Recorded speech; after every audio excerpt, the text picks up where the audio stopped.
అందరికీ నమస్కారం అండి. ఎప్పుడు అరుదైన విత్తనాలు చూపెడుతుంటాను కదా, అలాగే ఇప్పుడు ఇంకా అరుదైనదండి. చాలా పాతకాలం ఫ్రూట్ ఇది. ఓకే, పండ్ల చెట్టు, కాయల పండ్లండి. చాలా బాగుంటాయి.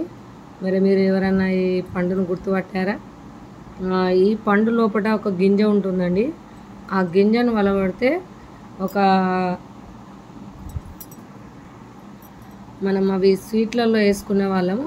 వీటినే సార పలుకులు అంటాము. చాలా అరుదైనవి అండి.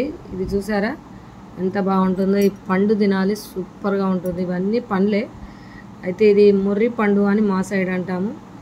దాదాపు చాలా ఏండ్లయండి నేను ఈ పండు తినక. ఈరోజు నాకు దొరికింది. మరి మీ అందరికీ చూపెట్టాలి అన్న ఉద్దేశంతో వీడియో చేయడం జరిగింది. ఇది ఇది పొట్టుతో సహా తినాలి. ఒకసారి తిన్న వాళ్ళు ఎలా ఉంటుందని కూడా చూపెడతాను.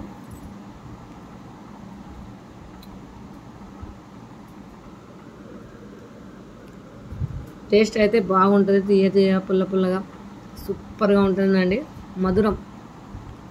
ఇలా గింజ ఉంటుంది.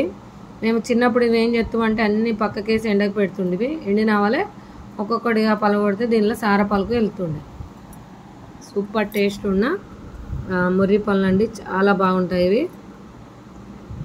మళ్ళీ విత్తనం వేసినా కూడా మనకు చెట్టు అనేది పెరుగుతుంది. అయితే కొన్ని ఆల్రెడీ ఏమో ఇలా పలిగిపోయి ఉన్నాయి, అవేమో విత్తనానికి ఉంచుతా. ఇవేమో కొన్ని ఏమో మేము తినేస్తాం. చాలా టేస్ట్గా ఉన్న మొర్రి పళ్ళు మీరు ఎప్పుడైనా దొరికితే ఖచ్చితంగా ట్రై చేయండి. అయితే ఇవి నాకు దొరుకుతాయి, కాకపోతే దొరికినప్పుడు మీ అందరికీ పంపిస్తా అంటే ఇవి ఆగాయి. ఒక హాఫ్ అన్ అవర్ లోపలనే మళ్ళీ చితికిపోతాయి కదా ఊర్లోకి పంపిస్తే. అందుకని నేను సీడ్ ద్వారా కావాలన్న వాళ్ళు ఆర్డర్ చేయవచ్చు. అలాగే నా దగ్గర దేశీ విత్తనాలు 500+ ఉన్నాయి. మరి మొర్రి పళ్ళు మీరు ఎవరెవరు తిన్నారో చిన్నప్పుడు నాకు కమెంట్ రూపంలో తెలియచేయండి. ఓకేనా అండి? ఉంటానండి. ఇప్పుడు ఈ మొర్రి పళ్ళు తినాలి నేను కూడా కొన్ని.